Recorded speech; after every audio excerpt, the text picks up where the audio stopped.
ข่าวพยากรณ์อากาศประจำวันที่ 13 สิงหาคม 2026 บริเวณความกดดันอากาศต่ำได้ปกคลุมอยู่ทั่วทุกภาคของประเทศลาวโดยกำลังปานกลางสมทบกับลมมรสุมตะวันตกเฉียงใต้พัดปกคลุมซึ่งจะเห็นให้มีฝนตกฟ้าโฮงฟ้าเหลื่อมในระดับคอยอยู่ทั่วไปในแต่ละภาคและตกปานกลางอยู่บางท้องถิ่นพอมีลมพัดแรงเป็นบางโอกาสเติมอีกดังนั้นจึงขอแจ้งเตือนถึงประชาชนบรรดาเผ่าองค์การปกครองและองค์การจัดตั้งทุกภาคส่วนจงมีสติระมัดระวังต่อสภาพฝนตกในระดับปานกลางหาตกหนักติดต่อกันหลายวันที่จะเห็นให้มีน้ำท่วมสูบดินเจือนและน้ำท่วมอ่างในตัวเมืองขอให้ติดตามข่าวพยากรณ์อากาศจาก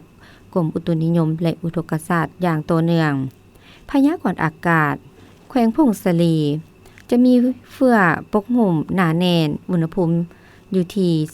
19 27 องศาแขวงหัวพันจะมีฝนตกในระดับค่อยเป็นบางบริเวณเนื้อที่การปกคลุมของฝนเท่ากับ30 ส่วนห้อยของภาคอุณหภูมิอยู่ที่23 27 องศาแขวงสิงห์ขวางจะมีฝนตกในระดับค่อยเป็นบางบริเวณเนื้อที่การปกคลุมของฝนเท่ากับ30 ส่วนห้อยของภาคอุณหภูมิอยู่ที่22-26 องศาแขวงอุดมไซ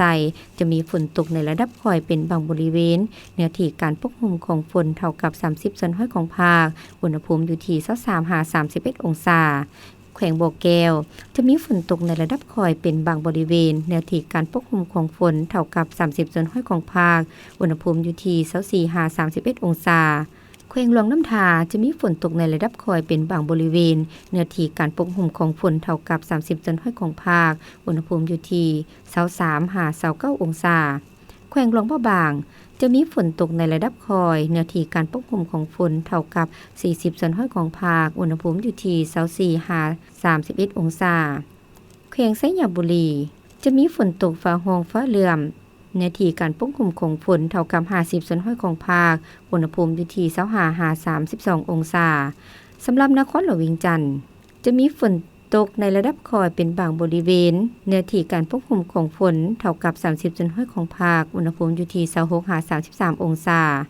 แขวงไสสมบูรณ์จะมีฝนตกในระดับคอยเนื้อที่การปกคลุมของฝนเท่ากับ40 ส่วนห้อยของภาคอุณหภูมิอยู่ที่21-32 องศา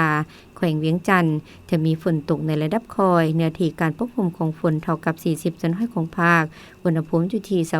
26-33 องศาแขวงบุรีคำไซ